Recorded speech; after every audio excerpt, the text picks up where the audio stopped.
हमें समय देने के लिए। तो ये यूजीसी का ये विवादित ड्राफ्ट क्यों ला रहे हैं आप लोग? देखिए, ड्राफ्ट हम लोग लेके नहीं आ रहे। पहली बात तो ये क्लियर हो, जितने भी हमारे दर्शक हैं जो पूरे देश में हैं, आपके उनको ही पता होना चाहिए कि ये सुप्रीम कोर्ट की गाइडलाइन के अंदर है। सुप्रीम कोर्ट ने कहा है, जो रोहित वेमुला और दूसरे जो प्रकरण हुए उनको लेकर के, तो इसमें एक कोर्ट का मसला है, सुप्रीम कोर्ट का मसला है, तो ये कोई भारतीय जनता पार्टी का नहीं है। तो आप क्या चाहते हैं कि इंटरनल कंप्लेंट कमेटी बने या ना बने, यानी कंप्लेंट के लिए कोई कमेटी रहे या ना रहे, आप क्या चाहते हैं?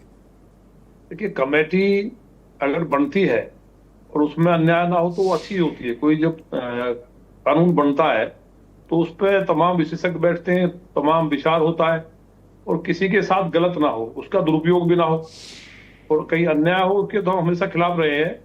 लेकिन ये माननीय सुप्रीम कोर्ट के निर्देश पे अगर कोई कमेटी बनाने के लिए कहा गया है, उस पर चर्चा होनी है। लेकिन जब माननीय धर्मेंद्र प्रधान जी बोल चुके हैं कि किसी के साथ ऐसा गलत नहीं होगा, मुझे लगता है कि किसी के साथ अन्याय भी नहीं होना चाहिए। आप दो नावों की सवारी कर रहे हैं। ऐसा करके आप जनरल कास्ट के उन लड़कों को नाराज कर रहे हैं, लड़कियों को जो आंदोलन कर रहे हैं, धरना प्रदर्शन कर रहे हैं, और इस ड्राफ्ट को एंटी सवर्ण कहा जा रहा है, जिसके आप स्ट्रांग सपोर्टर मुझे दिख रहे हैं। नहीं, एक बात ये जरूरी है कि माननीय सुप्रीम कोर्ट सरकारों से ऊपर है। अब सुप्रीम कोर्ट की बात का पालन कराना किसी भी चुनी हुई सरकार का धर्म है, वो करना ही पड़ता है। और आप सुप्रीम कोर्ट की सभी बात को मानते हैं सर? नहीं, मानना ही चाहिए, मानना भी पड़ता है।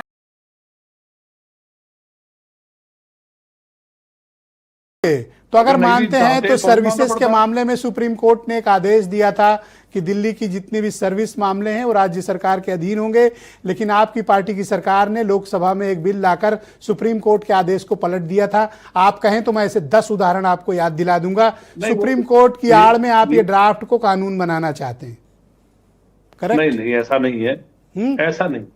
देखिए, जो अगर जरूरी हुआ, जवाब नहीं, जो थॉट लीडरशिप है इसमें सभी दलों के लोग फंस गए आप। केवल बीजेपी के लोग नहीं है।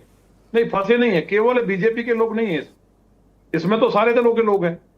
और अभी मैंने रामगोपाल जी को आपने सुना होगा, तो उन्होंने जो कहा है, हम तो पक्षधर नहीं है किसी के साथ अन्याय हो। हम तो ये मानते हैं हमेशा कि ये जो पूरी सृष्टि है, जितने भी मानव धरती पे हैं, सर जनरल कास्ट के वोट के दम पर आप विधायक बने और आज उन्हीं के सर खिलाफ काम कर रहे हो सर? नहीं, उनके खिलाफ बिल्कुल कोई काम नहीं होगा ना, हम होने देंगे। तो क्या आप अपनी पार्टी से ये कहोगे कि इस पर पुनर्विचार करें? पुनर्विचार करें ना करें ये पार्टी का निर्णय है, लेकिन अन्याय किसी के साथ नहीं होगा। मैं कुछ केंद्रीय नेतृत्व से नहीं आता, लेकिन आप क्या चाहते हो? एक जनप्रतिनिधि हो सर, आपको अपनी एक स्पष्ट ओपिनियन होनी चाहिए, और आप हमेशा स्पष्टता के लिए जाने जाते हो, पर आज आप निगलना भी चाहते हो और उगलना भी चाहते हो सर। नहीं, ऐसा नहीं। मैं छात्र संघ अध्यक्ष रहा हूं, मेरा एकदम विजन और मेरा जो कहना वो क्लियर होता है। किसी स्टूडेंट्स के साथ किसी जाति के आधार पर भेदभाव हो, ये कोई स्वीकार नहीं करेगा ना। तो आप ये बताइए कि जो आशंका है कि कोई भी मेरिटोरियस बच्चा या बच्ची होगी, उसके खिलाफ एक कंप्लेन आएगी और उसको बाहर कर देंगे। कोई टीचर अगर नंबर देने में मेरिट देखेगा, उसके खिलाफ कंप्लेन। पॉसिबल नहीं है, ये पॉसिबल नहीं है। धर्मेंद्र प्रधान जी का बयान, सरकार का बयान है कि ऐसा कहीं नहीं होगा, किसी के साथ कोई गलत नहीं होगा। और जब ये पूरा निर्णय होगा, या पार्लियामेंट में आप बात कह रहे हैं, बात सही है कि वहां इसको कानून को गवर्नमेंट चाहे तो सभी जितने सदन में सदस्य हैं मिल करके इसको वापस करा सकते हैं।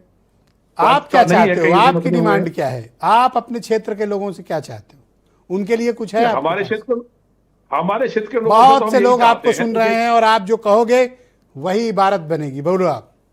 बात सही है, लेकिन माननीय सुप्रीम कोर्ट का सम्मान करते हुए मैं ऊपर नहीं हूं। अगर ये पॉलिटिकल पार्टीज का होता, मेरी निजी राय होती, तो ऐसे कानून की कोई आवश्यकता नहीं है। बहुत शुक्रिया आपका गुर्जर जी। मैं समझ गया कि इसमें आपको न निगलते बन रहा है और न उगलते बन रहा है। आपके गले में कांटे की तरह फंस गया है। मैं क्लियर हूं, मैं छात्र संघ अध्यक्ष रहा हूं, मेरे साथ सभी स्टूडेंट रहे हैं, चाहे दलित थे, चाहे वो स्वर्ण थे या अगड़े पिछड़े थे। मैं तो अगड़े पिछड़े, दलित और इसके ही खिलाफ हूं, क्योंकि हम सब एक पिता की संतान है, मनु महाराज की।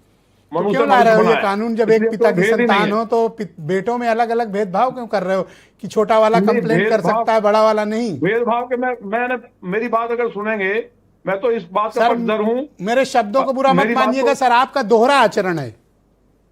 नहीं, दोहरा नहीं, मेरा दोहरा नहीं है, मैं बोल चुका ना अपनी बात। मैं दलित यहाँ सब है। Thank you Bharat sir. का कोई व्यक्ति स्वर्ण नहीं है।